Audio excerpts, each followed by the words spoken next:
근데 여기서 누를 수 있는 거, 아까 유진님이 볼 수 있는 건 아니잖아. 그치.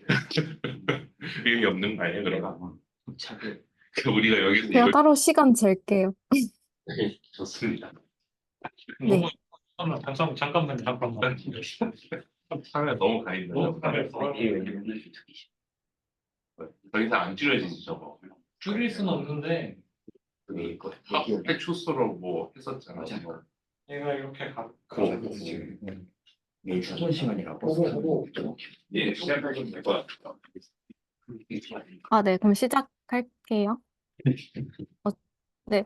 제가 오늘 발표할 주제는 이제 VQA를 풀고 싶은데, VQA를 풀기에 내가 이미지를 모르거나 아니면 이미지까지는 알겠는데, 내가 거기에 관련된 지식을 모를 수 있잖아요. 그 나든 그 로봇이든. 그랬을 때, 당연히 이제 로봇이 어떻게 전략적으로 문제를 풀 수 있는가에 대한 거를 이제 관련된 논문을 세 가지 준비를 해왔습니다. 그래서 그거에 초점을 맞춰서 보시면 될 것 같고, 이 논문이 좀 비중이 커요. 그래가지고 좀 비중 조절 잘못했는데, 네, 좀, 네, 시작해 볼겠습니다. 네, 그 VK 문제를 푸는데, 여기서는 VLM을 쓰는 게 아니라 특이하게 LLM을 씁니다. 그래서 LLM을 쓰는데 이 LLM 에이전트가 여러 가지 외부 툴이 있을 때 이 외부 툴을 어떻게 전략적으로 사용을 하는지, 할 수 있는지에 대한 워크플로우를 제안을 하게 되었고요. 여기서 좀 초점이 되는 부분은 사람은 어떻게 행동하는지, 그러니까 디시전 메이킹을 어떻게 하는지에 대한 데이터를 직접 수집해서 이를 기반으로 에이전트의 행동을 어떻게 제약하고 제한해주는 그런 장치가 있습니다. 그래서 여기서는 KBVQA, 널리지 베이스 VQA 벤치마크인 이 두 가지에서 소타를 달성한 논문이고요. 네. 좀 되게 복잡해 보이는데 진짜 하나도 안 복잡하고 이제 사람이 어떻게 행동을 하는가, 나는 이런 문제를 풀 때 사람이 어떻게 행동하는 거에 대한 데이터를 먼저 모았어요. 이제 이런 이미지가 있을 때 여기서 이런 질문이 있습니다. 그러면은 여기서 사람들을 한 몇 명인지 기억이 안 나는데 되게 많이 모아서 600개 정도의 이런 문제를 풀게 합니다. 그럼 이제 이런 문제를 풀려고 하면은 이 오토바이가 언제 지어졌는지에 대한 거를 이제 알아야 되잖아요. 그럼 일단 이 오토바이부터 봐야겠죠? 그래서 근데 이렇게 먼저 사용자가 사용할 수 있는 여러 가지 이런 이미지 박스들을 이제 먼저 주고요. 이제 사람들한테 하여금 너가 이런 문제를 풀려고 하면은 어떤 툴을 사용할 것인지에 대한 이걸 이제 미리 좀 정해놓고 이제 고르게 합니다. 골랐을 때 모터사이클에 대한 부분이니까 박스 툴을 선택하는 게 가장 합리적이겠죠? 그래서 이거를 선택을 하면은 이제 이거에 대한 결과를 얘네가 이제 결과를 돌려서 반환을 해주는 거죠. 그랬을 때 뭐 할리 데이비슨이라는 오토바이다 라고 얘기를 해주고 있고요. 그럼 이제 사람들이 또 하는 거는 하나의 데이터가 또 모이는 부분은 이게 어떤 정보였는지 정보를 평가를 하게 됩니다. 그래서 이 API 콜이 어, 쓸모가 없었다. 아니면 쓸모가 있었다. 근데 쓸모가 있었는데 답을 찾았다. 답을 찾게 도와줬다. 아니면은 답은 찾을 수 없었다. 이렇게 있음과 정답을 찾을 수 있었음. 이거 두 개에 대한 이제 걸로 통해서 이렇게 세 가지의 평가를 하게 되는 거죠. 그래서 이런 데이터들이 쭉 모이게 돼요. 그래서 이게 사람들이 이런 행동을 하고, 그 다음에는 어떤 행동을 하고, 이런 부분들에 대해서 이제 이 저자들이 이런 트랜지션 그래프를 모으게 됩니다. 그래서 초기 상태부터 진행을 하면서 사람들이 어떤 경로에 따라서 이런 툴들을 사용했는지에 대한 데이터를 이렇게 확보를 하게 되었습니다. 그러면 이제 이 그래프 부분이 이 부분이고요. 전체적인 워크플로우가 어떻게 되느냐에 대해서 얘기를 드리자고 하면은 일단 사람들이 모아진 거에 대한 트랜지션 그래프가 있고 그리고 그런 사람들이 행동을 한 거에 대해서 각각 사람들이 어쨌든 이런 툴들을 고른 거잖아요. 그럼 그 고른 거에 대한 이런 인컨텍스트 이그젬플들이 다 생성되어 있다고 보시면 될 것 같고요. 일단 제일 중요한 컴포넌트가 플래너랑 리즈너 그리고 뭐 메모리 정도라고 생각을 하시면 될 것 같고요. 우선은 이 플래너의 역할을 보시면 좋을 것 같아요. 이 플래너는 어떤 처음에 상태라고 하면은 이제 질문과 이미지를 받았을 때, 이게 초기 상태라고 보시면은, 그러면은 초기 상태에서는 이렇게 네 가지의 행동을 할 수가 있는 거죠. 이렇게 할 수 있는 너가 쓸 수 있는 툴들과, 그리고 그거에 대한 이제 프롬프트를 어떻게 잘 구축을 해가지고 플래너한테 넘겨줘요. 그럼 플래너는 이제 그 자기가 쓸 수 있는 액션들 중에서, 그리고 사람들이 어떻게 했는지에 대한 인컨텍스트 이그젬플들을 같이 보고서, 아, 나는 그러면 어떤 액션부터 취해야지? 라고 알려줘요. 그럼 그 액션을 취하게 되고, 그럼 그 액션 결과를 이제 받아서, 이제 뭐 메모리에 일단 하나 넣어놓고, 어, 이제 LLM 리즈너가 와가지고 이 정보가 도움이 되었는지 안 됐는지를 판단을 해주게 됩니다. 그래서 만약에 도움이 됐다 하면은 그 다음 스텝으로 넘어가게 되고요. 뭐 여기였으면은 이거 그 다음에 할 수 있는 셀렉트 오브젝트였으면 그 다음에 할 수 있는 액션은 뭐 이렇게 세 개가 되겠네요. 아무튼 그렇게 해서 이렇게 두 가지 플래너와 리즈너로 갖고 이제 워크플로우를 구성을 하게 됩니다. 플래너를 조금만 자세하게 살펴보자면은 이렇게 질문이 이게 초기 질문이라고 보시면은 그러니까 초기 처음에 아무것도 없는 트라젝토리가 아무것도 안 쌓인 상태에서 이런 질문을 받았어요. 그럼 이 배에 관련된 이벤트가 이 배가 언제 사용이 되었는지에 대한 질문을 답을 하려고 하면은 이제 초기 상태에서는 이렇게 네 가지 툴을 사용을 할 수 있었으니까 이거에 대한 어떤 프롬프트를 구성을 해가지고 이제 이 질문을 풀기 위해서 컨텍스트는 아직 아무것도 없고 액션은 어떻게 하면 좋을까? 이거를 이게 프롬프트고요. 이 프롬프트를 만들어서 LLM 플래너한테 넘겨주게 되고 이제 LLM이 선택을 하는 거죠. 그래서 뭐 각자의 예로는 이런 식으로 뭐 각각의 툴마다 설명이 들어가고 예시가 들어가고 하는데 이거는 뭐 너무 디테일한 부분인 것 같아 넘어가고 이것도 좀 넘어가도록 하겠습니다. 그래서 어쨌든 되게 잘 만들어져서 하나의 API를 스텝마다 하나씩 선택을 하게 해준다. 그리고 그렇게 하면은 이제 LLM 리즈너가 이 선택에 대해서 판단을 해준다. 근데 이게 뭐 어떻게 돌아가는 건지 잘 모르겠잖아요. 그럼 예시를 보시면 그냥 쉽고요. 같은 이제 질문을 받았을 때 스텝 1에서 이렇게 보라색으로 된 게 툴을 사용을 해본 건데요. LLM이 추천을 해준 거겠죠. 그래서 플래너가 짜준 대로 가봤더니 도움이 안 됐네 하면 다시 돌아가고 가봤더니 돌아가고 가봤더니 괜찮네 하면 그 다음 거 가고 이런 식으로 해가지고 답을 찾을 때까지 가게 됩니다.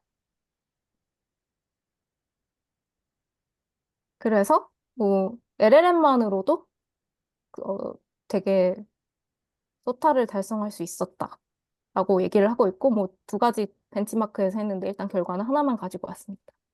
그래서 여기서 되게 좋게 말을 한 부분은 기존의 논문들을 한 번 플랜을 다 짜버리고 어떻게 액션을 취할지를 다 짜고 그걸 그냥 수행하는 과정을 어, 실행을 하는데 여기서는 한 단계 하고 내가 어떻게 무슨 행동을 할지 사람을 기반으로 판단을 하고 그 다음 스텝을 가보고 이런 것을 하기 때문에 좋다라고 얘기를 하고 있습니다. 네, 다음 것들은 좀 짧아서 빨리빨리 진행을 하도록 하겠습니다. 혹시 질문 있으시면 해주시고요. 혹시 질문 하나만 드려도 되나요? 네, 제가 앞에 조금 놓쳐서 그런 건지 모르겠는데, 네. 저게 그냥 LLM이 플래닝을 하고, 이제 각각의 API를 이제 각각 다른 별개의 모델을 계속 사용을 하는 게 맞나요? API 자체는 이미 정해진 거라서, 뭐, 계산기는 아니지만, 뭐, 그냥 수행만 하는 역할이라고 보시면 될 것 같아요. 어, 키는 플래닝에 있습니다. 그러면 VLM이나 그런 게 지금 들어가는 부분은 없는 건가요? VLM은 이 API에 VQA가 있기도 하고, VLM은, 네, 있습니다. 여기 이 툴 자체에. 그러면 이제 그 아웃풋을 보고 뭔가 더 진행을 해야 되는지 말아야 되는지도 LLM 플래너가 같이 그 뭐야 해주는 건가요? 결정을? 네, 맞습니다. 리즈너가 결정을 해줍니다. 아, 네, 이해했습니다. 감사합니다. 네, 감사합니다. 그래서 이제 두 번째 논문은 이제, 잠시만요. 네, 데이터셋을 레이블드된 데이터셋을 구축을 했다고 하셨나요, 이게? 네. 이 사람들을 모아가지고 이 행동 데이터를 모았습니다. 행동 데이터요. 네. 이렇게 사람한테 이런 API 같은 것들을 주고 사람이 이 문제를 풀어야 할 때 사람이 어떤 API를 선택해서 그 API를 수행했고, 뭐 그 결과를 바탕으로 답을 맞출 수 있었다? 뭐 이런 그런 데이터를 수집했다는 건가요? 네, 그런 데이터를 수집해서 그거 기반으로 이제 플래닝을 할 수 있도록 그냥 LLM 로봇으로 치환만 해준 거라고 생각을 하시면 될 것 같습니다. 잠시만요. 뭐라고요? 좀 안 들렸었는데. 아, 사람한테 데이터를 모아서 이걸 네. 이제 LLM이 따라할 수 있도록만 바꿔준 거예요. 그게 그러면은 뭐 퓨샷 형태로 학습 데이터가 퓨샷으로 들어가는 거고요. 그러면 아, 네, 맞습니다. 인컨텍스트 러닝으로. 네. 그럼 이 데이터를 얼마나 많이 수집해요? 이게 여기서 600개의 문제를 푸는 거를 수집했다 그랬거든요. 근데 그러니까, 어차피 퓨샷, 예, 예. 네. 아, 네네. 말씀 주세요. 그 ICL로 퓨샷으로 할 때 뭐 몇 개 안 넣을 거잖아요. 그러면 거꾸로 600개가 필요한 이유? 아니면 그 600개에서 뭐 이렇게 어떻게 선택을 하는 건가요? 뭐 우리가 풀고자 하는 문제에 따라서? 그거를 제가 확인을 못했어요. 근데 10개씩 쓰긴 하거든요. 근데 좀 네. 다양하게 모은 이유가 있을 것 같긴 한데요.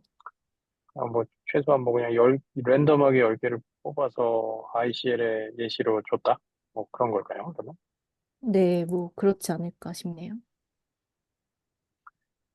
그러면 사람이 각 단계를 수행을 하는데 사람은 그냥 다 인포머티브한 것만 선택을 하는 건가요? 아니요. 어, 네. 아, 그런 것만 있으면 안 되니까. 근데 사실 사람이 선택을 해도 이 반환된 결과가 언인포머티브한 경우도 있기는 한데, 보통 인포머티브한 경우가 많아서 좀 페이크로 하는 방법이 다른 걸 선택하도록 하기도 했다라고 했는데, 그게 기억이 안 납니다. 네. 근데 이게 API 리스트가 그럼 뭐예요? 뭐, 이게 제가 show entity of box 1? 뭐 이런 게 뭐예요? 그 아, 구체적인 API가 어떤 건가요? API가 그 구글 이미지 서치도 있고요. 그거는 이제 시밀러한 이미지들을 보여줘. 그러니까 이미지를 보여주고 여기선 캡션까지 같이 보여주는데 글로 만들어서 보여주는데요. VQA도 있고 여기에 있는 부분들이 네.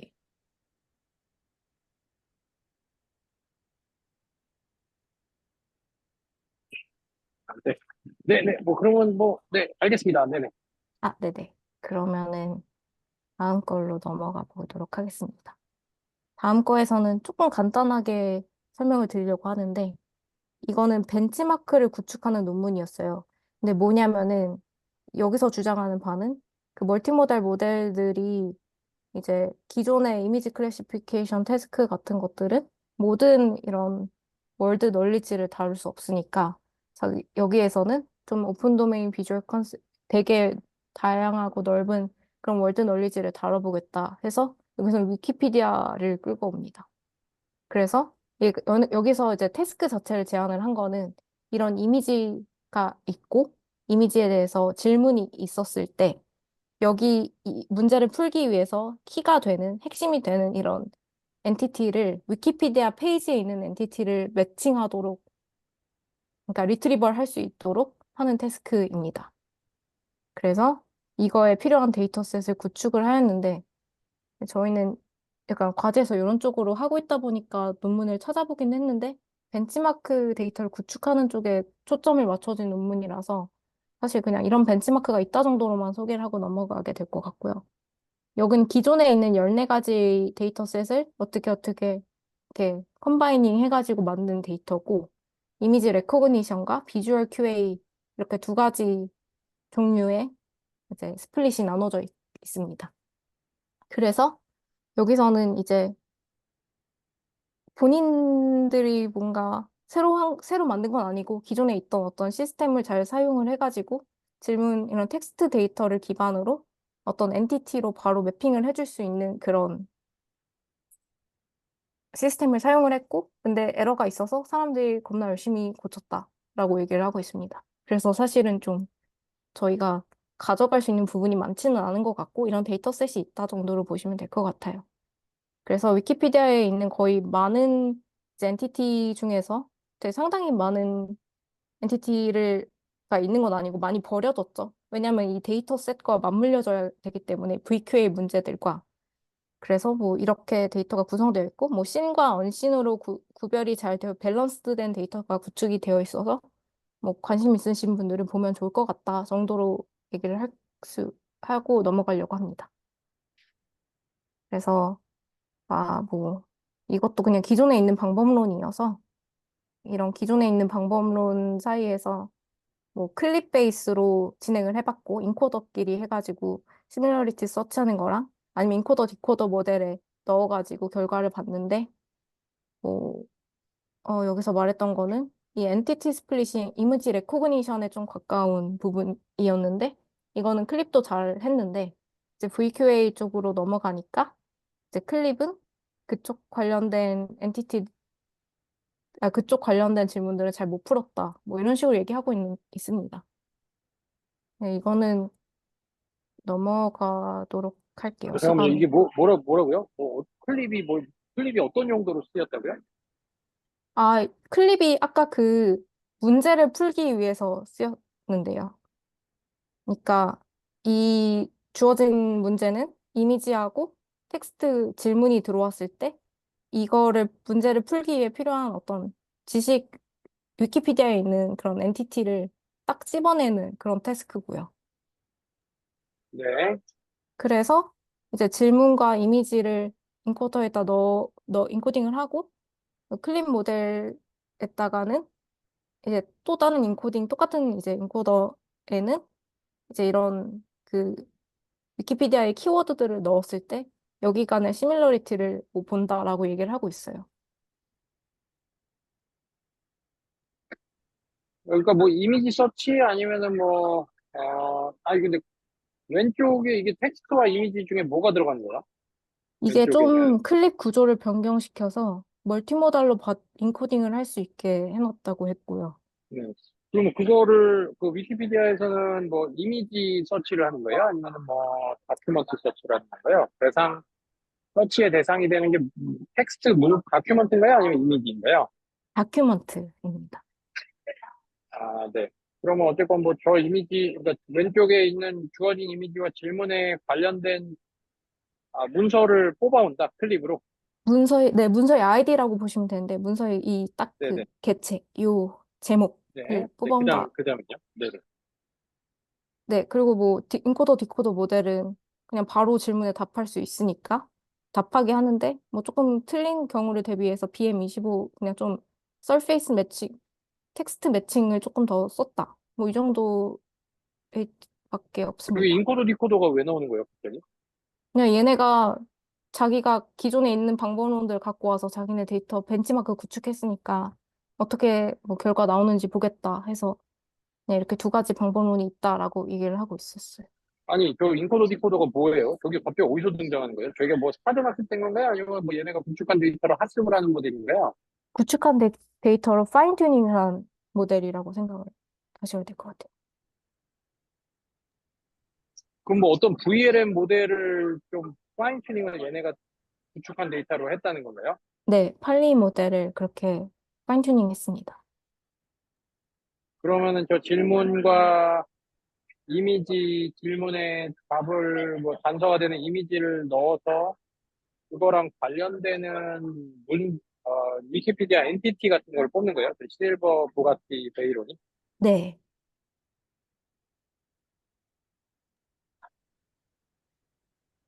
그러면은 그게 정확하게 위키피디아에 정확하게 이그젝 매칭이 안 될 수도 있으니까 뭐 위키피디아에 실제 있는 문서 타이틀 그 텍스트랑 좀 그 시밀러리티 서치를 뭐 BM25라는 방법을 써가지고 이렇게 위키피디아에서 클로지스트 매칭 혹은 베스트 매칭 다큐멘트를 뽑았다? 네, 맞습니다. 네네. 네, 설명이 좀 부족해서 죄송합니다. 어, 네.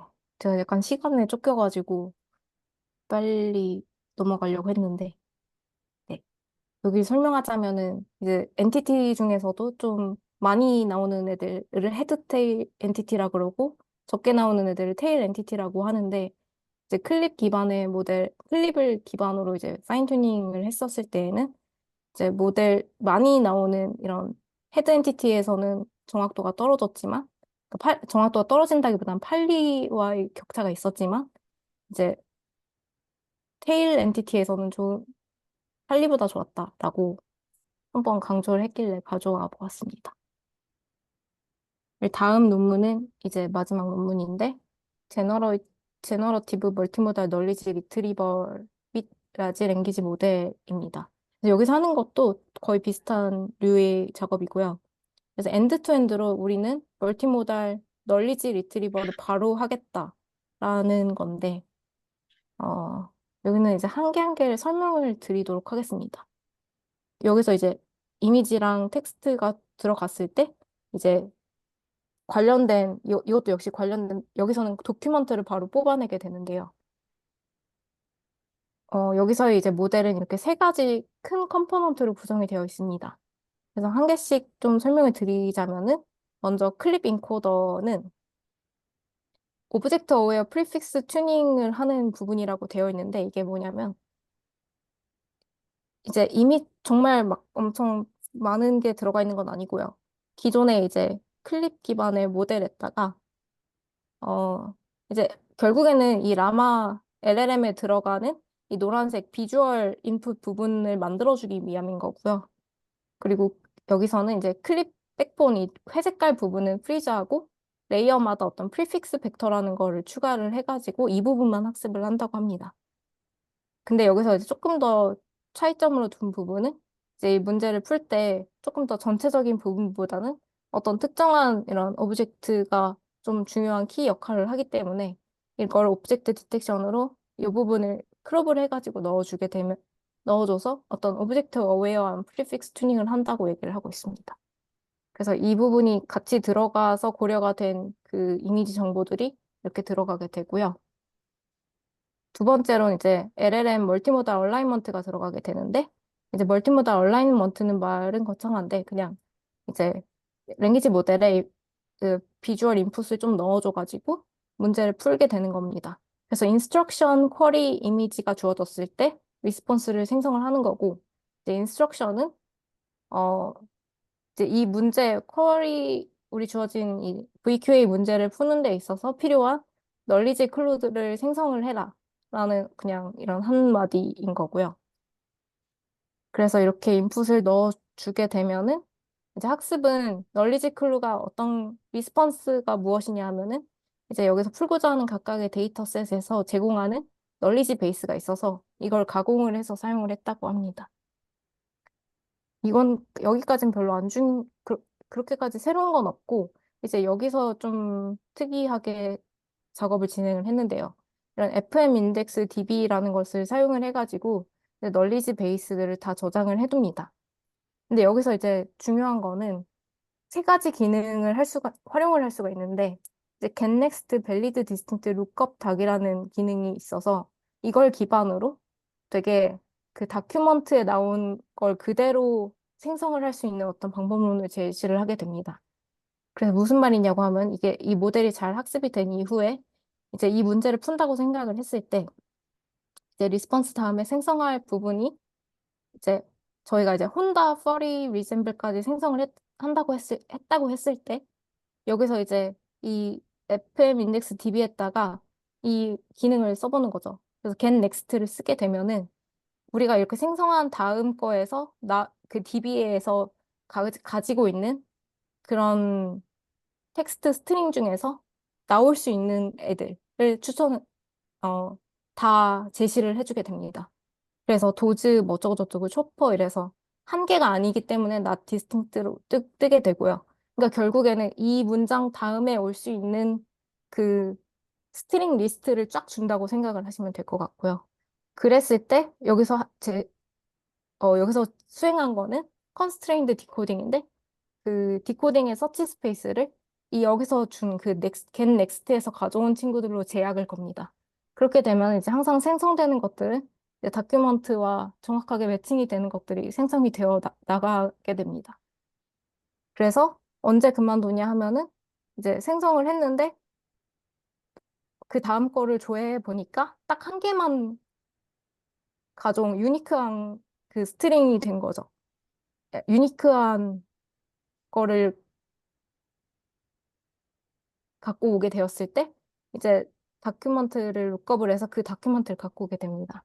뭔가 좀 설명이 좀 덜 된 느낌인데 보시면은 이렇게 질문에 대해서 VQA 문제에 대해서 모델이 이렇게 생성을 했는데 이렇게 생성한 부분이 이제 다큐먼트의 일부 부분이랑 정확하게 매칭되도록 이렇게 결과가 나온다라고 보시면 될 것 같고 그렇기 때문에 다큐먼트를 정확하게 끄집어낼 수 있다라고 보시면 될 것 같습니다.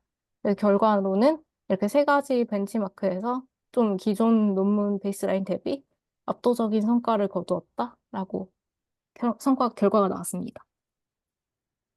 그래서 저는 여기까지 발표를 준비하였는데요. 너무 시간이 길어졌네요.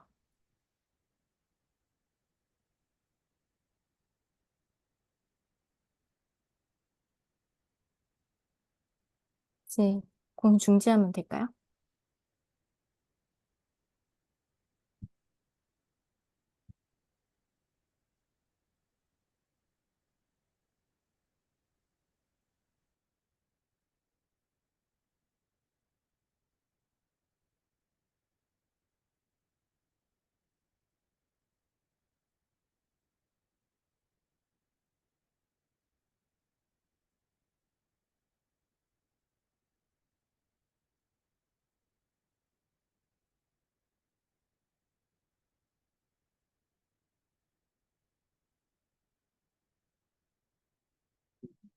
제가 발표드릴 주제는 볼륨메트릭 헤더에 관한 이야기고요.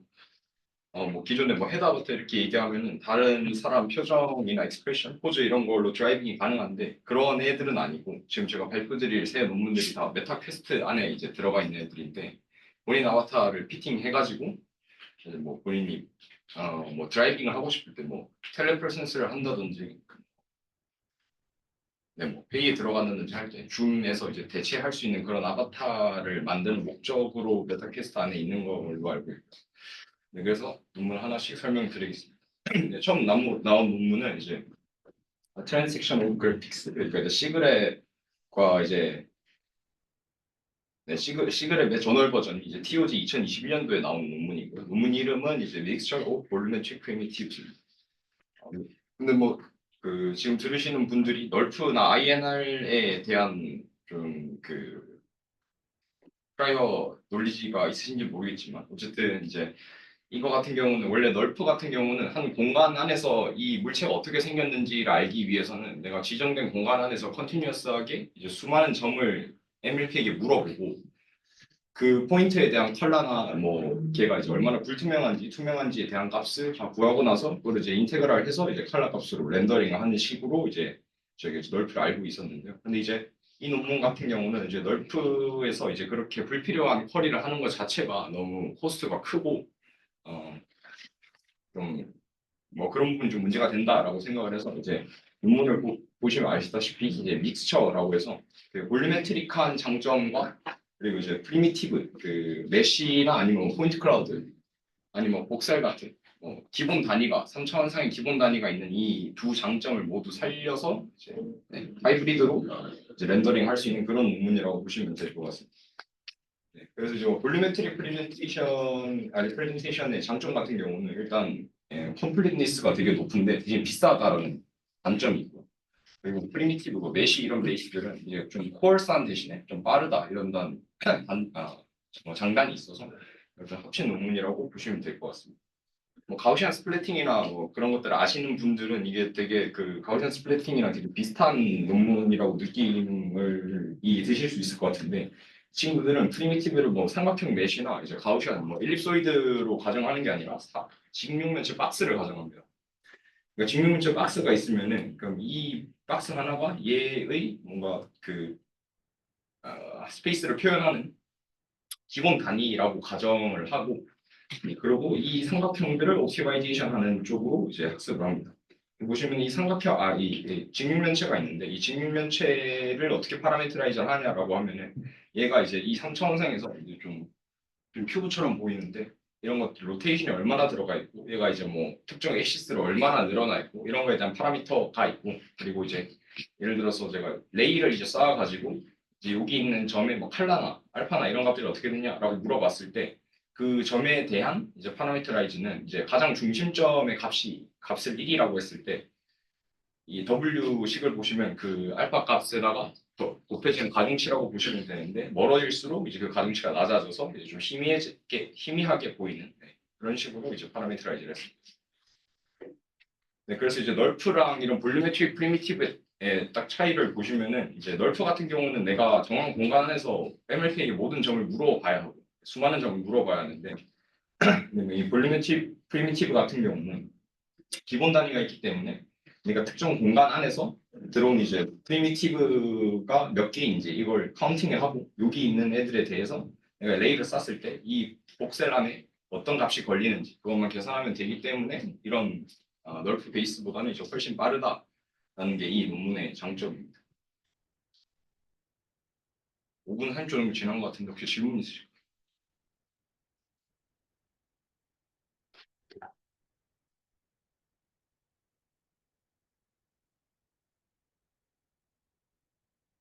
그러면은 네. 성능 자체는 너프보다는 좀 더 안 좋은 건가요? 뭐 여기서 파라메터. 리포트하기로는 널프보다 좀 더 좋다라고 이야기를 하고 있기는 합니다. 파라메터는 더 적은데 뭐 파라미터가 적긴 한데 뭐 그래도 뭐 옵티마이저블한 또는 이제 뭐 학습 가능한 프리미티브가 있다 보니까 뭐 그렇게 따지면은 가우시안 스플래팅도 왜 널프보다 잘 되는지에 대한 의문이 들 수 있고 같은 맥락으로 이게 너프보다 얼마나 빠른 거예요? 이게 리얼타임이 되죠. 네, 2021년도에 나온 논문인데 주목을 받지는 많이 못했는데 뭐 그때 기준으로 널프가 한창 유행을 탈 때라 그런지 뭐 이 논문이 뭐 각광을 받지는 못했지만 어쨌든 이 친구들은 다 이제 그 메타캐스트 안에 인더스트리에 바로 들어가야 되는 친구들이라서 다 리얼타임으로 나오는 애들이 헷갈려서 그런데 그 리얼타임의 기준이 뭘까요? 리얼타임의 기준 뭐 FPS로나 아니면 뭐 따지면 FPS로 따지죠. 30 이상을 초당 30프레임 이상 전송할 수 있으면 그걸 리얼타임이에요.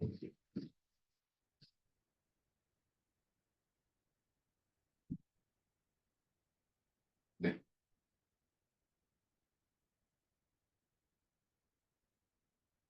연결될까? 네. 네, 그다음에는 동영상 하나 보여드리겠습니다. 근데 이거는 어떤 의미가 있는 거예요? 몇 년 전에 나온 논문인데 이게 다시 뭐 좀 각광을 받고 있는 건가요? 각광을 받고 있다라기보다는 이게 좀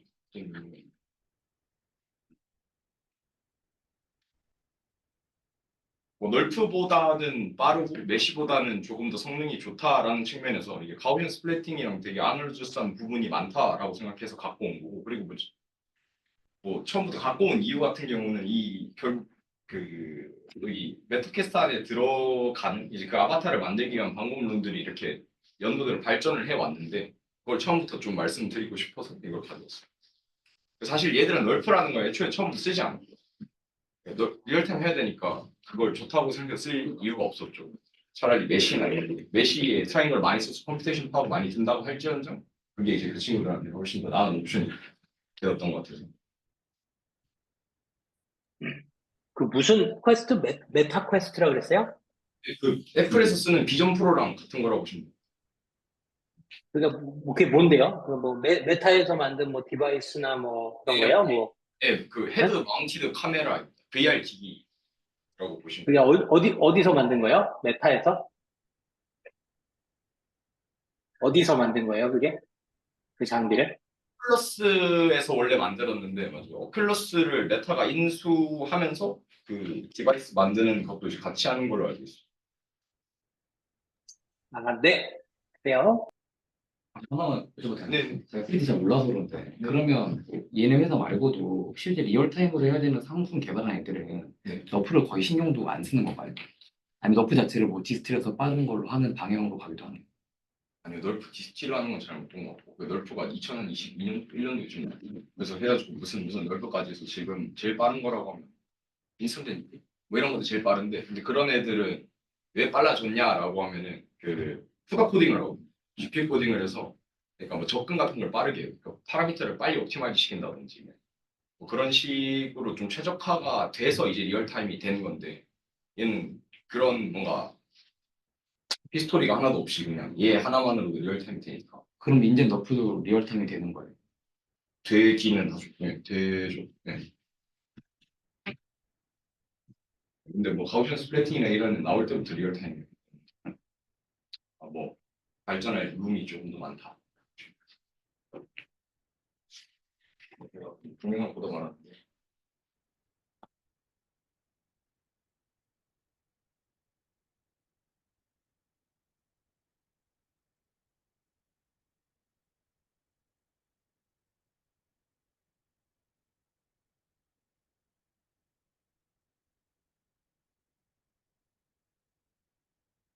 어느 정도 퀄리티가 되는지 아실 수 있을 것 같아요. 이번에 이제 메타 퀘스트를 이제 발매를 하고 나서 이제 같이 공개를 한 논문인데, 이것도 이제 역시 보시면 이게 마크 주커버가 얼굴 피팅 시켜놓고 이제 자기가 스스로 그냥, 그러니까 헤드 마운티드 카메라를 쓰면 자기 얼굴 보여주지 못하잖아요. 그러니까 미리 피팅을 시켜놓고 내 입모양이나 이런 거, 뭐 표정이나 눈알의 굴림 이런 거를 보고 그 포즈를 파악해내서 본인만의 포즈를 파악해내서 이제 디코딩해서 이제 메쉬로 하는 식의 뭐 이런 식으로 한 게 이제 픽셀 코덱 아바타라고 하는 논문인데, 보시면 이제 성능 자체가 되게 이제 거의 무비 레벨에 가깝다고 보셔야 될 것 같고, 그리고 이제 뭐 이칭 이런 애들이 항상 이제 주장을 하는 게 이제 헤드 마운티드 카메라 자체가 이제 뭐 우리가 실제 그 리얼타임 컨퍼런스나 이런 걸 할 때는 내 얼굴을 보여줄 수 없으니까 미리 피팅을 시켜놓고 나만의 아바타를 만들어 놓고 이제 내가 쓸 때는 이제 인코더 디코더가 있다라고 하죠. 인코더가 내 표정이나 뭐 이런 텍스처 이런 걸 인코딩하는 애면, 디코더는 이제 상대방이 받는 사람이 가지고 있어. 그러면 이게 약간 인포메이션 바틀렉처럼 돼가지고 내가 인코딩을 해서 레이턴트를 가지고 있으면 그것만 전송해주면 되는 컨퍼런스를 할 때.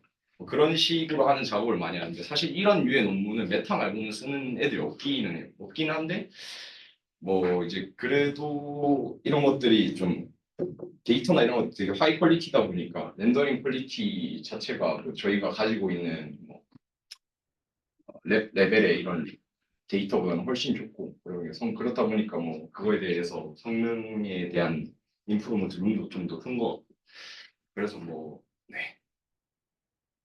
좀 궁금한 게 하나 있는데요. 네. 이거를 그러면은 인코딩 하기 위해서 내 나의 지금 표정이나 이런 거를 그 재는 도구는 어디까지 측정을 해야 되는 거예요? 나도 3D로 측정이 돼야 되나요? 아니면 뭐 2D 이미지로도 가능한 건지 뭐 이런 것들이 있구나. 사실 뭐 이건 빼먹은 부분이 있는데 좀 헤비할 것 같아서 빼먹은 부분인데, 사실 그 제 얼굴에 동영상을 찍거나 아니면 어떤 물체의 멀티캠 뭐 동영상 이런 걸 찍었다 했을 때 그 친구에서 나올 수 있는 것들이 가지고 있는 이미지뿐만이 아니라 거기서 포인트 클라우드를 얻어낼 수 있고 또는 메쉬를 얻어낼 수 있어요. 사람이랑 메쉬를 얻어낼 수 있고, 그렇기 때문에 그 메쉬를 인코딩을 해서 이제 레이턴트로 바꿔가지고 상대에게 보내주는 식. 폴스한 메쉬가 있고. 아 그러면 나도 뭐 메쉬를 측정할 수 있는 도구가 있어야만. 아니면 도구, 뭐 옛날에는 탭스캔 같은 게 필요했는데 키넥트 같은 게 필요했거든요. 마이크로소프트는 그런 게 필요했는데, 요즘은 얼굴 키포인트 같은 게 쉽게 딸 수 있잖아요. 그럼 이제 사람 얼굴을 막 그 메쉬로 피팅, 그 트레이닝 해놓은 파라메트릭한 모델이 있으면 거기다 키포인트만 가지고 최적화를 해서 이렇게 보내주는 식으로. 아 그렇군요. 네 감사합니다. 그리고 사실 이 픽셀 코덱 아바타는 탭스캠이 있어가지고 탭스캠이 있으면 정확한 메쉬가 나오고, 그렇게 해서 이제 디코딩을 해서 여기 보시면 레이턴트 코드, 뭐 뷰 디렉션 이렇게 있는데, 이거를 이제 컨퍼런스 보는 상대방이 가지고 있고 내가 그거를 비트레이터 전송해서 이제 받아가지고 내 얼굴을 볼 수 있게, 뭐 라이트도 바꿔볼 수 있고 이 사람 얼굴 돌려볼 수 있고 이렇게 할 수 있는 그런 식의. 네. 네, 여기까지 질문 없을까요?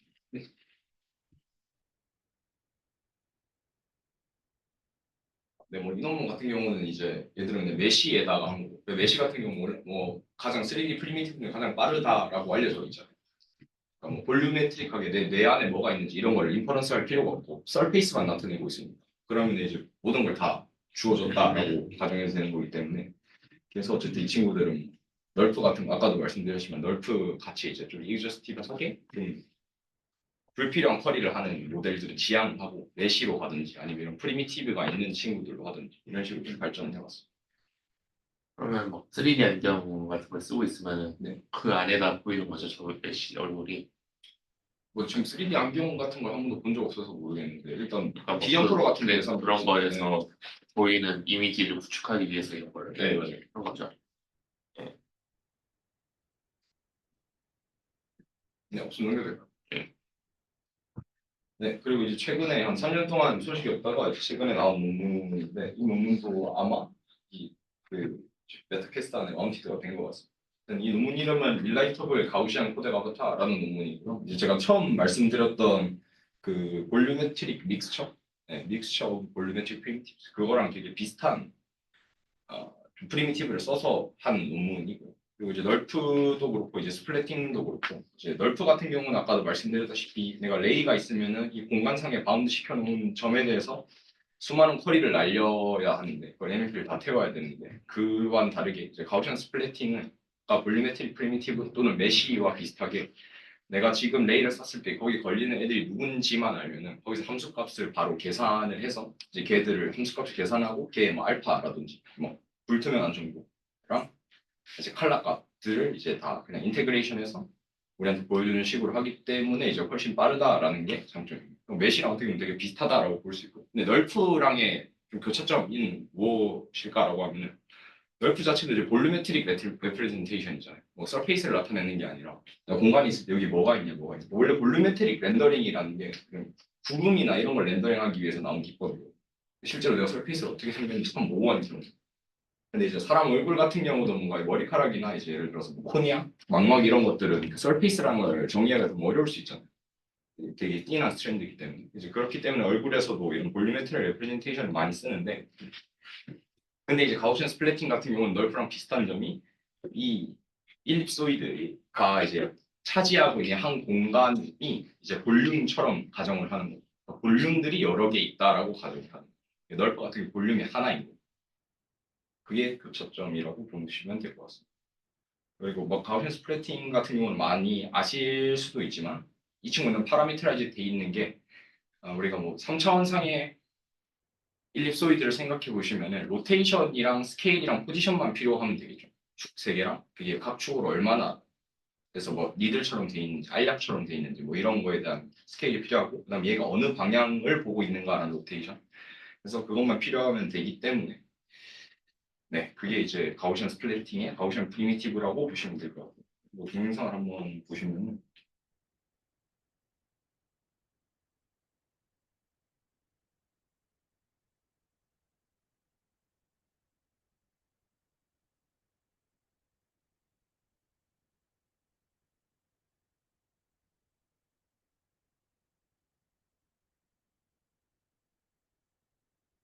이 친구가 보이는 거는 얘의 지오메트리라고 보시면 돼요. 객관적으로 보이는 게 얘가 얘 얼굴이 얼마나 밝게 빛나는 곳이 스페큘러리티가 얼마나 큰 그런 거 예를 들어서 메탈이나 유리 같은 거는 이런 것도 값이 거의 하얀색으로 나오죠 반사를 많이 하니까 이 사람들은 왜 얼굴 쪽에 우리 네, 어쨌든, 네.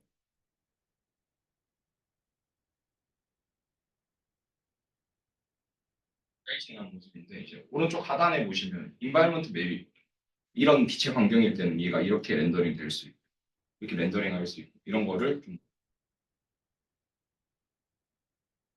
레졸루션이 좀 커 보이는데 네, 파라미터가 맞나요? 서피스만 이제 표현하더라도 그 이미지 해상도라고 하면은 4K라고 하면은 되게 크잖아요. 근데 이런 것들은 파라미터가 별로 크지 않은 게 아까 제가 그 프리 프로세스 하는 단에서 코어스한 메시를 얻을 수 있다 했잖아요. 어느 정도 코어스한 서페이스를 알고 있고 그 서페이스에서 가우시안들이 또는 믹스처 프리미티브가 어디 있는지를 예측을 하거든요. 그렇기 때문에 거의 뭐 니얼 서페이스에 있다라고 그러니까 가정해요. 이제 북방이 잘 잘려져 있는 그런 메시들이 조각조각 네, 네. 그거를 다 맞춘 거니까 픽셀 단위를 할 필요 없다. 네, 그렇게 할 필요 생각이 할 필요 없다. 그게 무슨 말일까요? 저뭐 한 피스 한 피스 다 맞추는 게 아니라 뭐 적당한 위치에 맞추면 그 근처까지 만들어진다 이렇게 이해를 했거든요. 콜사 메시가 있으면은 디코딩을 해서 받아오는 과정에서 프리미티브가 어디에 뭐 델타 값이 어디에 더 위치해야 되는가 이런 것까지를 학습하는 게 이 인코딩 디코딩이라고 생각하시면 돼요. 이게 눈 밖에 이제 빛이 어디서 쪼는지 이런 것들이 다 보이죠.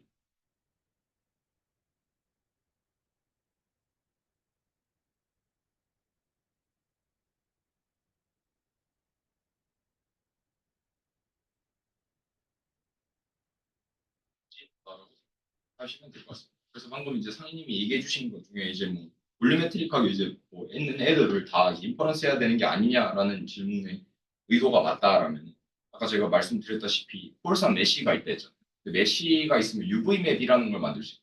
UV 맵이 뭐냐면 이 얼굴이 지금 전개도처럼 펼쳐져 있잖아요. 내가 이 포인트를 찍었을 때 예를 들어서 이 무지개색 맵이 포지션 맵이라고 하면 여기 있는 벌텍스가 어디에 위치해 있냐 이런 것들을 알려주는 것들이고 그러면 이 컨벤션이 똑같기 때문에 예를 들어서 이게 뭐 아까 제가 말씀드린 뭐 스페큘러 맵이다라고 했으면 요 그 UV 맵 그러니까 2D상의 포인트를 그대로 찍으면은 이 벌텍스 쪽에 있던 스페큘러리티가 어느 정도 되더라 컬러가 어느 정도 되더라 이런 것들을 알려줄 수 있어서 말씀하신 것처럼 그렇게 막 소비적인 그런 소모적인 그런 작업은 아닙니다. 폴산 메시 어느 정도 있다라고 가정을 하고 그 위에서 어느 정도 움직여라라는 걸 제약을 걸기 때문에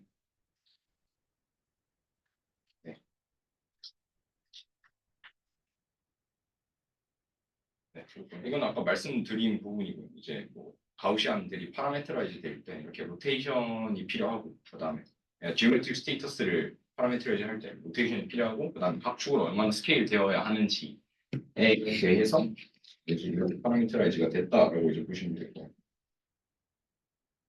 네 그리고 뭐 이것도 시간이 좀 부족할 거가 가정 건데 근데 얘들이 아까 눈 같은 걸 되게 잘했었는데 내가 발 앞에 빛이 있으면 내 눈에 뭐가 보이는지가 알아낼 수 있을 정도로 이제 상당히 스페큘러리티 반응을 잘 하는데 뭐 이 친구들 같은 경우는 이제 눈알에 대해서도 이제 새로 모델링을 하러 합니다. 그러니까 눈 같은 경우는 제가 옆에서 보면은 볼이 두 개 겹친 것처럼 보이잖아요. 이제 큰 볼이 하나 있고 망막으로 튀어나온 벌스된 볼이 하나 있잖아요. 그 두 개 겹쳐 있다고 생각하면은 이 두 개를 파라미터라이즈 하는 거는 네 개의 파라미터만 있으면 되겠죠. 각각의 레디어스랑 그다음에 걔들의 위치, 상대적인 위치.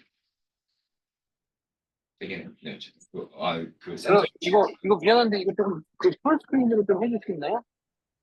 네? 풀스크린? 슬라이드 쇼? 네 그래서 저 오른쪽 위에 있어. 이거 아니에요. 어. 지금 괜찮으신가요? 네네.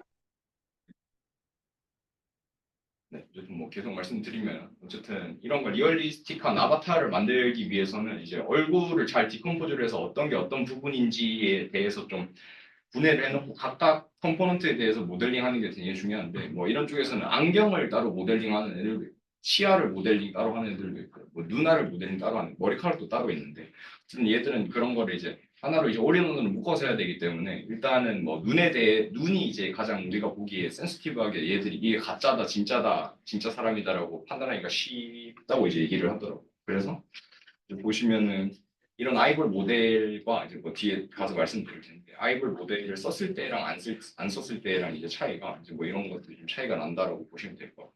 이게 보시면은 이제 GT 같은 거 보면은 얘 앞에 빛이 뭐 이렇게 5개가 있었다라고 우리 고려를 할 수 있잖아요. 비슷하게 얘도 이제 그런 것들이 반영이 되는 반면에 얘는 이제 그런 모델을 안 쓰다 보니까 좀 블러하게 그런 모습이 나왔다라는 거를 보시면 될 것 같아요. 네. 네. 이 부분은 네, 좀 이제 좀 디테일인 것 같아서 네, 넘기도록 하겠습니다. 질문 있으실까요?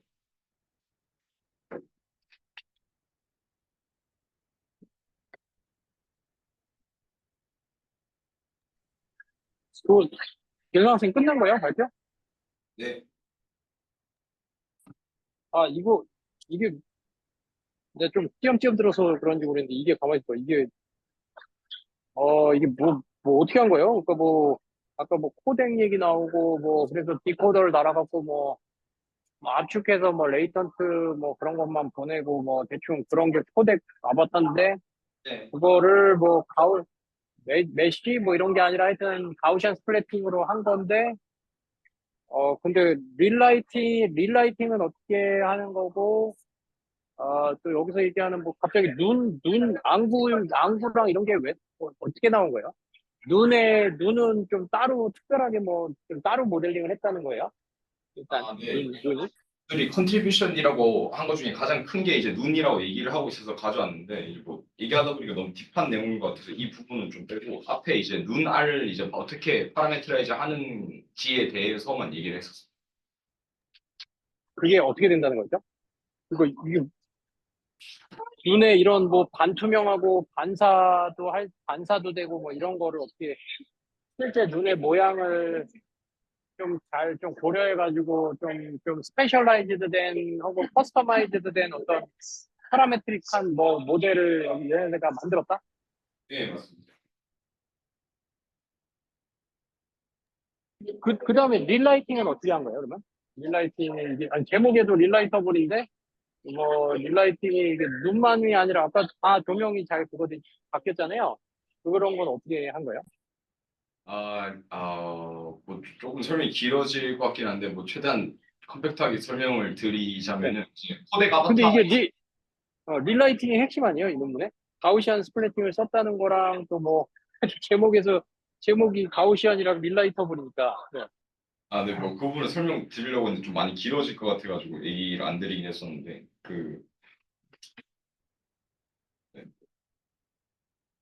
이제 얘들이 스튜디오 세팅에서 캡처를 한 거다 보니까 저희가 아이폰으로 찍거나 이런 얼굴의 동영상이 아니라 이제 광원을 조절할 수 있는 상황에서 비디오를 캡처를 하거든요. 그러니까 이제 비디오를 찍을 때 랜덤하게 광원을 바꾼다든지 어떤 포인트 라이트는 끄고 키고 한다든지 아니면 뒤에 글로벌 라이트가 있었는데 그거를 끄고 키고 이렇게 한다든지 그렇게 하면은 이제 이 친구가 학습을 할 때 라이트가 여기 있었고 라이트가 여기 있을 때 얼굴에 이 정도 빛이 나더라라는 거를 이제 학습하니까 이제 그런 것들이 디컴포즈 돼서 저희가 이제 릴라이팅을 할 때 그 포인트 라이트나 이제 인바이런먼트 맥 같은 걸 조정하면서 이제 빛을 바꿔서 보신다고 생각하시면 될 것 같습니다.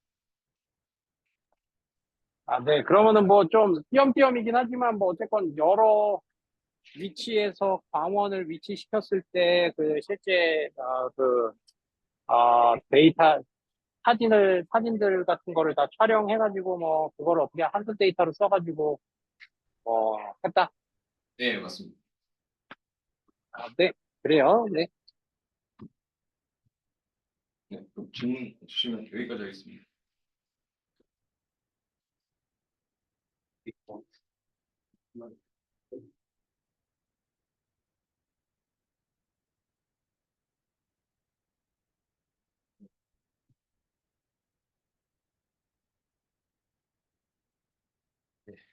오늘 좀 재밌는 논문 하나 관심 있는 연구 주제에 관련된 논문을 갖고 왔는데요.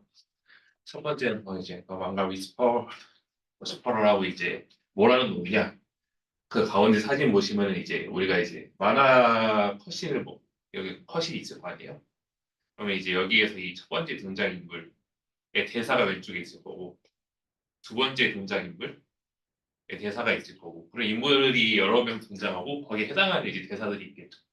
근데 이런 것들을 이제 하나씩 잘 디텍트 해가지고 각각의 이제 이 캐릭터마다 이제 어떤 말을 했는지 딱 이제 스크립트로 써줄 수 있는 그런 이제 모델을 개발했어요. 그래서 이제 작담을 하자면은 모델이 막인데 그게 이 만화 캐릭터 주인공이거든요. 아무튼 이제 좀 설명을 드리겠습니다. 근데 이제 이 우리 만화 컷신이 있을 때 이 논문에서 하고자 하는 이제 총 목표가 세 가지가 있는데요. 일단 이제 오브젝트 디텍션 모델 같은 걸 통해서 바운딩 박스를 칠 건데 이 아웃풋을 보시면 이제 빨간색은 텍스트 박스고 파란색은 이제 이 캐릭터 박스 그리고 이제 이 녹색은 패널 박스가 되겠죠. 그래서 이게 어떤 캐릭터고 이 바운딩 박스가 캐릭터인지 패널인지 텍스트인지 구분을 해야 할 거고 그거의 이제 크기도 당연히 이제 오리 디텍션이니까 x, y 좌표 혹은 그런 파라미터로 이제 나타나게 되겠죠. 이제 두 번째는 이게 이 안에서 이제 캐릭터에 만약에 5개가 잡혔는데 이 각각의 캐릭터랑 모든 이제 예를 들어서 이게 박스가 여기 5개가 잡혔다면은 페어를 다 만들어 볼 수도 있겠죠. 이 첫 번째 이미지와 똑같은 애가 있는지, 두 번째가 똑같은지, 세 번째가 똑같은지 이 모든 페어를 비교할 수 있을 텐데 그래서 이 캐릭터가 캐릭터끼리 이제 맞는지를 이제 비교를 해야 할 거고요. 세 번째 것부터 말씀드렸는데 두 번째는 이 캐릭터랑 이 텍스트가 서로 뭐랄까 이 캐릭터가 한 마리인지 아니면 이제 아래에 있는 캐릭터 한 마리인지 이거를 좀 구분을 해야겠죠. 이 세 가지를 이제 구분하는 걸 이제 목표로 학습을 합니다. 혹시 뭐 네, 그래서 이제 첫 번째 골이 이제 이 모델의 전체 아키텍처고요. 뭐 특별할 건 없고 사실 이제 DTR이랑 되게 유사한데요. 인풋이 들어오면 이제 레지넷 같은 걸로 인코딩 한 다음에 그 DTR이라고 이제 오브젝트 디텍션에서 많이 사용되는 이제 모델이 있는데 그 친구 이제 트랜스포머 인코더 그리고 그 다음에 트랜스포머 디코더를 이제 통과해가지고 여기에서 이제 들어가는 토큰들이 있는데 이 DTR에서는 오브젝트의 바운딩 박스를 치는 이 바운딩 박스 토큰들이 있어요. 이제 오브젝트 토큰이라고 하고요, 그거를 여기 추가적으로 이제 텍스트랑 캐릭터랑 매치가 되는지 알기 위한 이제 뭐 CLS 토큰 같은 거 하나 이제 캐릭터랑 캐릭터가 매치게 되는지 알기 위해 이제 CLS랑 비슷한 역할을 하는 토큰 하나 이렇게 이제 세 종류의 토큰을 사용합니다. 그리고 DATR처럼 뭐 이제 오브젝트 토큰은 뭐 이제 400개 정도 사용했고요. 첫 번째는 이제 DATR에서 하는 것처럼 디텍션을 해야겠죠. 클래시피케이션이랑. 근데 이제 이 클래시피케이션 헤드에서는 내가 이제 잡은 이 박스들이 캐릭터 박스인지 텍스트 박스인지 패널 박스인지 클래시피케이션 로스를 걸어주고요. 이 바운딩 박스에서는 이 바운딩 박스 크기가 얼마인지 이제 결정하게 되겠죠. 이게 이제 첫 번째 목표. 그리고 이제 좀 이 세 가지 목표를 이제 엔드 투 엔드로 슈퍼바이즈 러닝으로 이제 학습을 하고요. 두 번째는 이제 그 캐릭터가 첫 번째 예를 들어서 이제 캐릭터 토큰이 두 개가 있을 때 이 아래처럼 5개가 있을 때 각각의 캐릭터가 이제 같은 캐릭터냐 다른 캐릭터냐 이걸 좀 이렇게 표현했는데요. 저자들은 첫 번째 캐릭터 토큰 예를 들어서 여기 아래에 있는 이 캐릭터랑 두 번째 캐릭터 얘랑 똑같으냐 다르냐 이제 예스로 이제 클래시피케이션 합니다. 여기에서 이제 뭐 프리트레인드 이제 VIT의 인베딩 클래시피케이션 토큰을 또 이제 피처 벡터로 사용해서 컴캐티네이션 해가지고 이제 MF를 태우고요. 이제 마지막 테스트를 하기 위해서는 이제 이 각각의 캐릭터랑 그 옆에 있는 텍스트가 얘가 한 마리 맞느냐 아니냐를 이제 판단해야겠죠. 이것도 이제 클래시피케이션 합니다. 이렇게 해가지고 이제 만들어졌고요. 사실 이 데이터셋을 어떻게 만들었는지도 저는 사실 좀 궁금을 했는데 뭐 이제 사람이 직접 어노테이션 한 거 하나랑 이제 오토매틱하게 이제 크리에이션한 방법 그 오토매틱하게 되게 많이 보고 사람이 좀 이제 5만 7천 개 정도 어노테이션 했다고 합니다. 어노테이션을 어떻게 했냐면은 이제 DTR로 이제 박스를 다 뽑은 다음에 어노테이션 툴 갖고 이게 어떤 패널 박스냐 텍스트 박스냐 이렇게 어노테이션 시키는 거야. 네. 그리고 이제 뭐 데이터는 공개가 안 돼 있어가지고 넘어가 보도록 하고 이제 결과를 보면은 이 뭐 이제 이 두 번째 컬러를 보면은 이 첫 번째 캐릭터가 어떤 캐릭터랑 일치하느냐에 대한 걸 화살표로 나타나거든요. 되게 복잡해 보이지만 이 세 번째 패널에 있는 이 캐릭터랑 똑같고 가장 아래에 있는 이 캐릭터랑 똑같다 이런 걸 좀 나타내고 있고요. 그리고 뭐 이제 뭐 두 번째 캐릭터도 이렇게 같은 캐릭터들이 있다 이런 식으로 이제 잘 나타나는 걸 볼 수 있고 그러면 이 스크립트를 이제 OCR이 결국에 이제 텍스트 박스가 있으면 이걸 OCR 하면 되는 거잖아요. 이제 각각의 이제 또 일본 만화는 오른쪽에서 아래로 읽는 거라서 이 순서에 맞게 쭉 나열합니다. 이거를. 첫 번째 캐릭터가 이 말을 했고 두 번째 캐릭터가 어떤 대사를 하고 이런 식으로 쭉 이제 만화 서실을 이제 스크립트화 할 수 있는 이제 논문이었고요. 그래서 스포트라이트 하이라이트 페이퍼였는데 뭐 흥미로워서 가져왔습니다. 혹시 이제 좀 질문 있으실까요? 저도 질문이 있는데요. 네. 뭔가 좀 테크니컬한 노벨티라기보다는 저런 문제 세팅 자체가 뭔가 좀 흥미롭고 그래서 뭐 테크니컬 네. 문제 세팅도 되게 흥미롭고 테크니컬하게는 기존 OCR이라고 하면은 이 아이덴티티랑 매칭을 하진 않잖아요. 그냥 이 안에 있는 텍스트만 다 꺼내오는 거잖아요. 근데 여 만화 같은 경우는 이제 특징이 캐릭터가 어떤 대사를 했느냐가 중요하니까 세팅도 특이하고 그걸 풀기 위해서 이제 메소드들이 이제 조금씩 들어간 거죠. 이제 아키텍처에서 더 특별할 법한 이제 아이디어들이 있는 건 아니지만 뭐 데이터 모음점이나 이런 세팅을 잘 풀어낸 거 이제 훌륭했기 때문에 여기 논문이 이제 좋은 논문을 붙지 않았나 생각이 들어요. 저 질문 하나만. 네. 그 구글 리서치에서 네. 이 모델로 하고 싶은 게 혹시 뭘까요? 잠깐만요. 이거 옥스퍼드인데 제가 구글 리서치라고 잘못 썼네요. 네, 그럼 옥스퍼드에서는 여기서 이걸로 하고 싶은 최종 골이 뭘까요? 이게 약간 만화에서 네. 캐릭터들 간의 스크립트를 뽑는 거잖아요. 대화를 다 뽑아내서 결국에 이게 된다면은 사실 뭐 저는 이거 딱 보고서 생각이 난 게 그러면 이제 우리 번역 많이 하잖아요.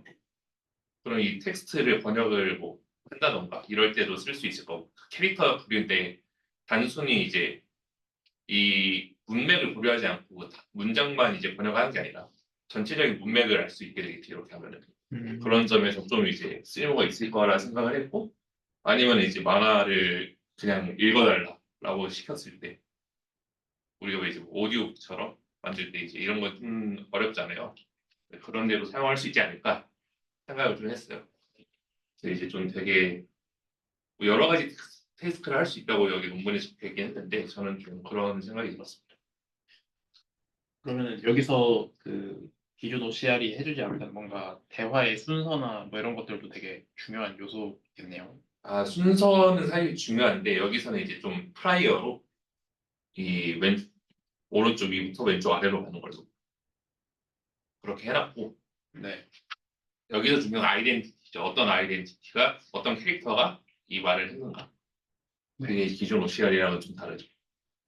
그리고 질문 하나 더 있는데요. 네. 그 42페이지에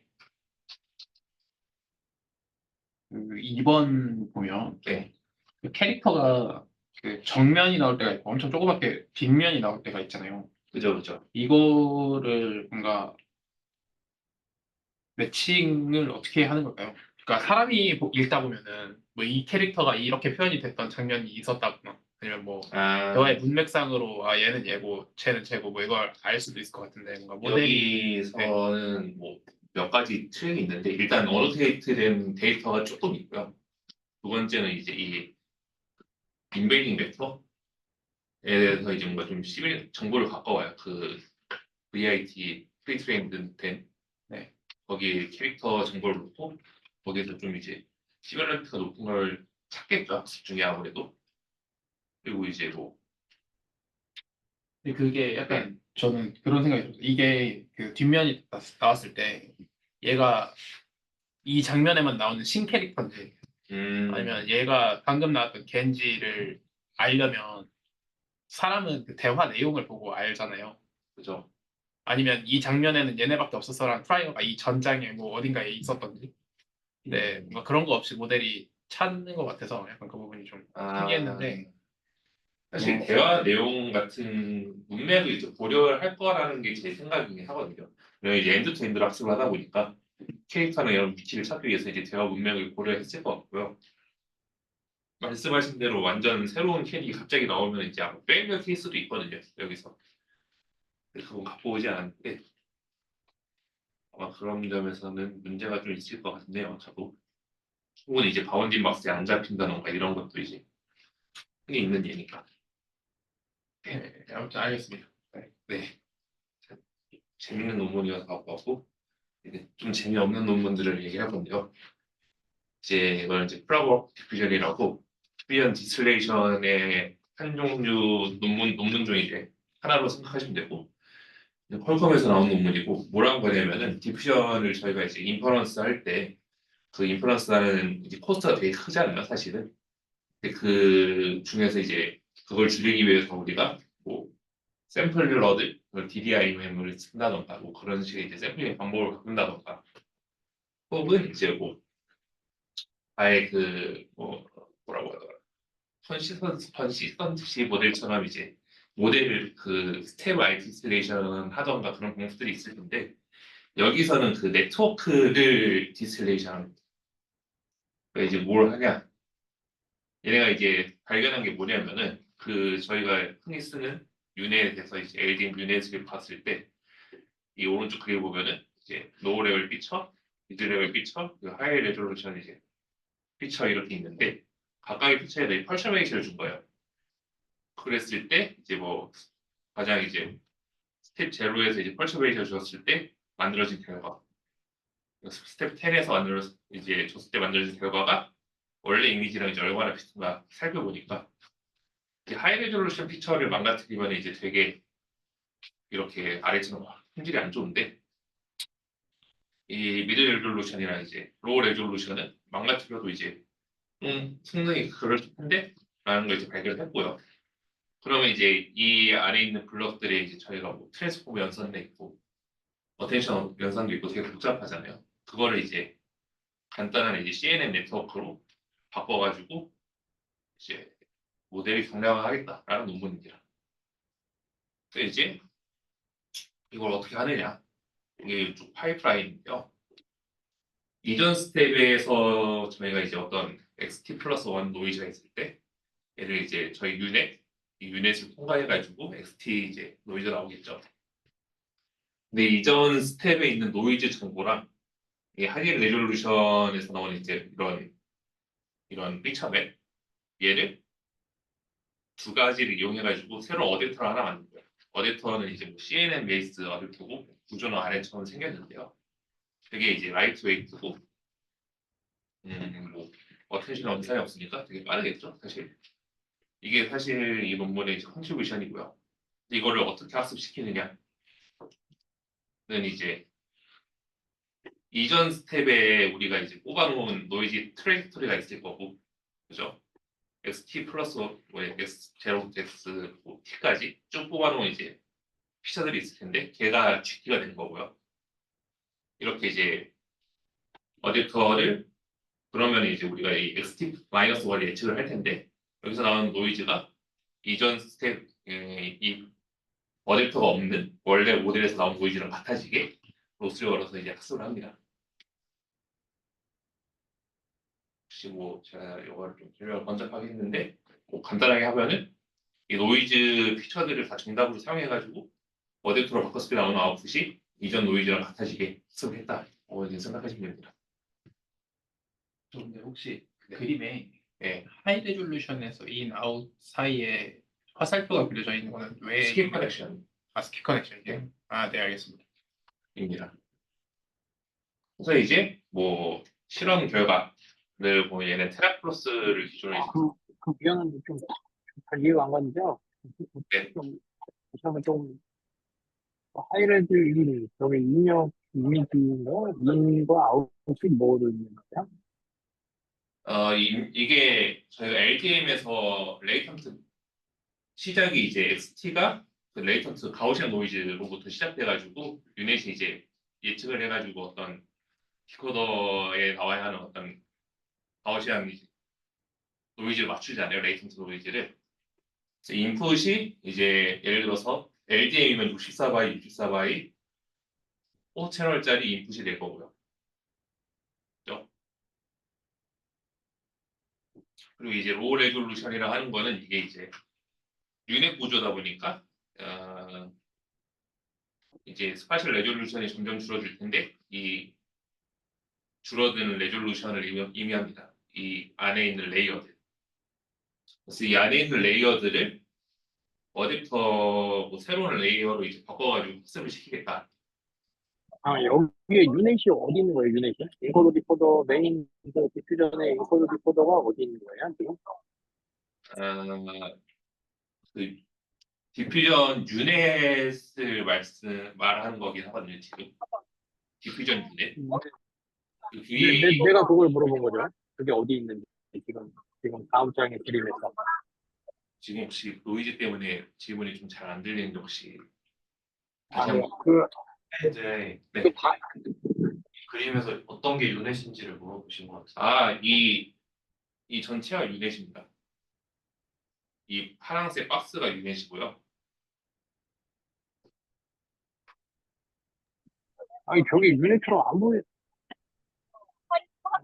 근데 저 수평선 커넥션이고, 이제, 여기 인코드 디코더 아니면 유닛 구조를 오버레이해서 그려줄 수 있나?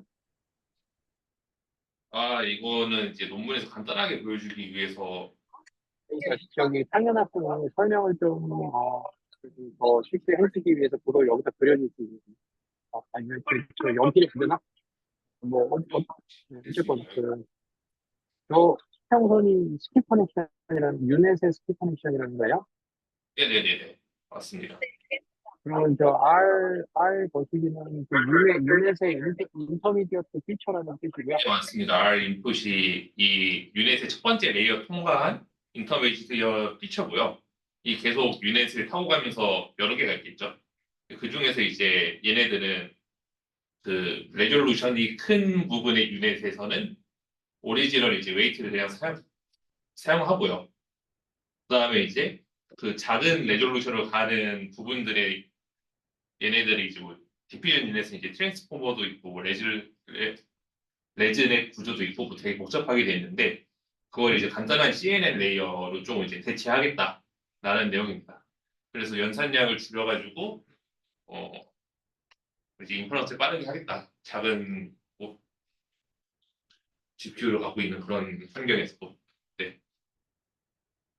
이해가 제 검사는 뭐고, 지금 저 어댑터는 누구를 대체하는 건지, 아니면 그 패럴렐한 애드온 브랜치 같은 건지, 점선은 왜 점선이에요? 저걸 안 쓴다는 거예요? 오리지널 쪽을? 점선이 뭔지를 물어보시는 것 같은데 한번 이거 설명을 다시. 지금 연결이 잘 안 돼 있어가지고 점선이 그러니까 생략된 부분 이 부분 생략하고자 하는 말씀 부분이잖아요. 네. 아니 그 로우레스요. 네, 그 점선에 이게 원래 디퓨전 유닛에 들어있던 레이어들이고요. 레이어 중에서 이제 좀 레졸루션이 작은 부분에 있는 이제 중간에 가까운 가운데에 가까이 있는 그런 이제 레이어들이고요. 그 레이어들을 새로운 구조의 레이어로 이제 대체를 하는 겁니다. 그래서 그걸가 이제 이 아래는 어댑터 레이어고, 네. 그래서 이 어댑터 레이어는 이 하이스트 T의 유닛의 하이 레졸루션 이제 레이어에서 나온 인풋 피처랑 이전 타입 스텝에 나온 이제 이 로우 레졸루션의 피처 이 두 개를 인풋으로 받아가지고 원래 나와야 했던 이제 이 로우 레졸루션 레이어를 거치고 나오는 어떤 피처를 예측을 하는 거죠. 혹시 이해가시나요? 점선을 안 쓰고 밑에 걸로 대체했다는 거죠? 네, 맞습니다. 네. 초반에 대체해서 학습하면 좀 이제 어려우니까 이제 몇 군데 장가두고 몇 군데 이제 바꾸는 식으로 학습을 이제 합니다. 네.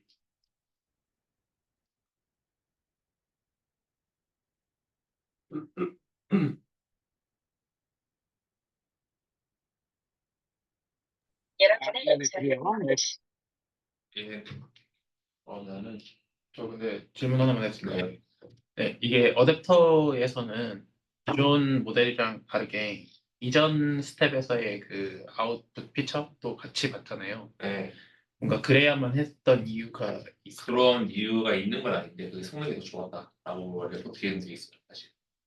뭔가 예전에 이런 디퓨전 인퍼런스 빠르게 하는 논문에서 그 로우 레졸루션 피처를 그냥 몇 번 반복해서 갖다 써도 된다. 뭐 이런 논문도 있었던 것 같아서 아, 약간 비슷한 여기에 논문. 여기에 레지듀얼로 들어가는 것 같아서 뭔가 그런 거랑 연관성이 있을까 싶기는 했거든요. 사실 이 논문에서는 밝히진 않았는데 제가 다음 논문 설명할 때 좀 비슷한 내용을 말씀드릴 거라서 거기서 좀 같이 설명드리겠습니다. 근데 결론부터 말씀드리면은 퓨전에서 이제 레이턴트 피처 중에서 이제 뭐 특정 레이어들은 이제 뭐 그 디노이즈를 여러 번 거치더라도 그렇게 크게 변하지 않을 때가 있다. 혹은 이제 뭐 구간별로도 똑같다. 이런 좀 결과가 있어요. 그래가지고 이제 이런 이전 노이즈를 그냥 사용해도 도움이 될 것 같다는 게 또 이제 생각이 드네요. 네, 알겠습니다. 그래서 뭐 이제 실험 지금 시간 지금 1분 5분 안에 끝내겠습니다. 뭐 결과는 이제 뭐 결과만 보면은 이제 뭐 위가 이제 오리지널 풀 인퍼런스고 아래가 이제 어댑터 사용해가지고 이제 플로스를 이제 32% 줄인 건데 뭐 결과가 크게 차이가 없다라고 하지만 이제 사실 뭐 차이가 있어요. 여기 동 같은 게 없어진다던가 이제 FID 상으로 이제 뭐 큰 차이가 없다는 거지. 이거는 순수 생성이기 때문에 사실은 결과가 이제 위랑 똑같아야 할 이유는 없긴 하죠. 사실 FID로 측정을 했을 때 이제 성능 차이는 거의 없었다. 하는 게 결론입니다. 네, 그리고 두 번째는 이제 마지막 논문 이제 캐시메 if you can이라는 제목이 되게 재밌는데 이건 이제 메타에서 나온 논문이고요.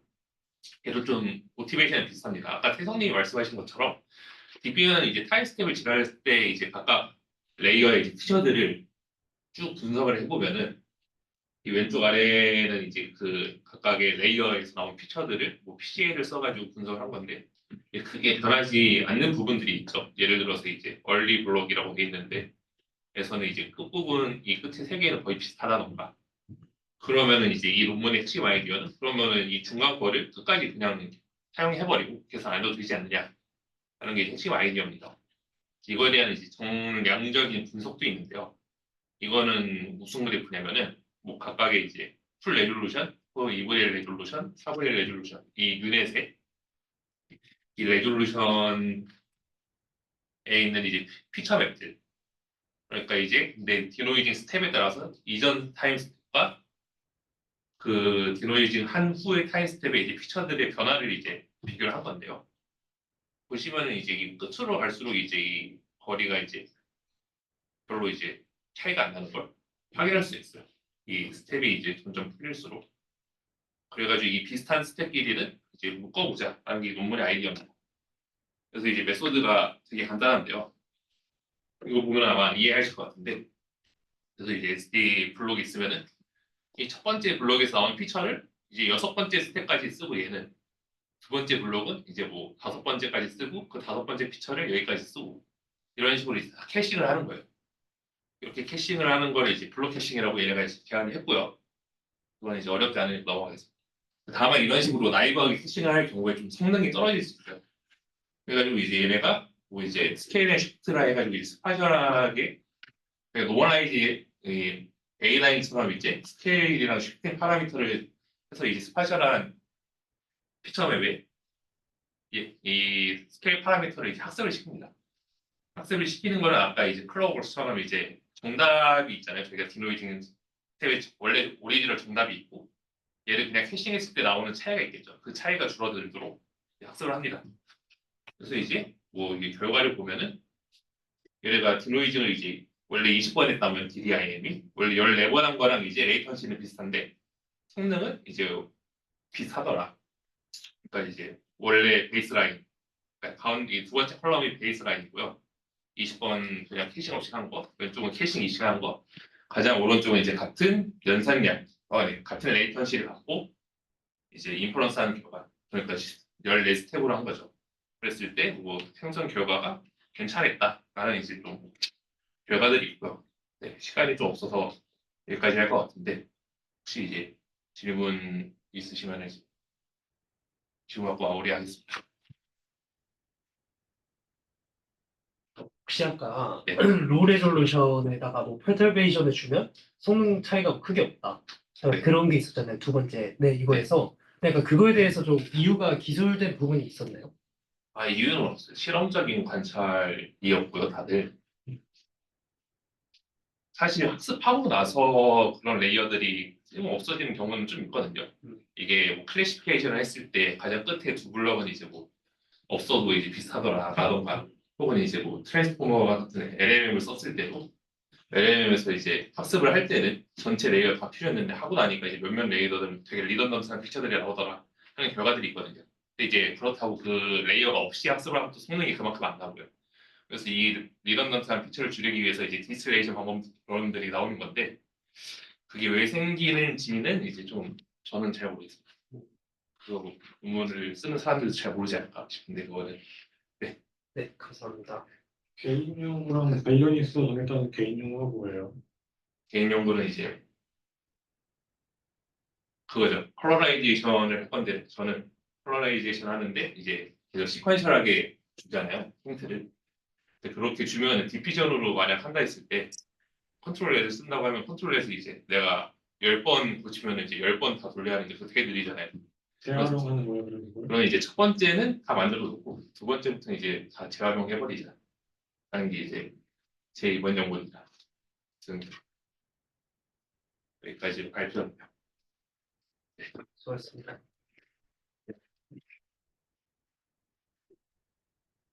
오늘의 세미나는 여기서 마무리하겠습니다. 혹시 교수님 더 말씀하실 거 있으신가요? 네, 없는 것 같아요. 네, 잘 들었어요. 네, 고마워요. 네, 좋습니다. 이거 끄면 자동 저장되나요?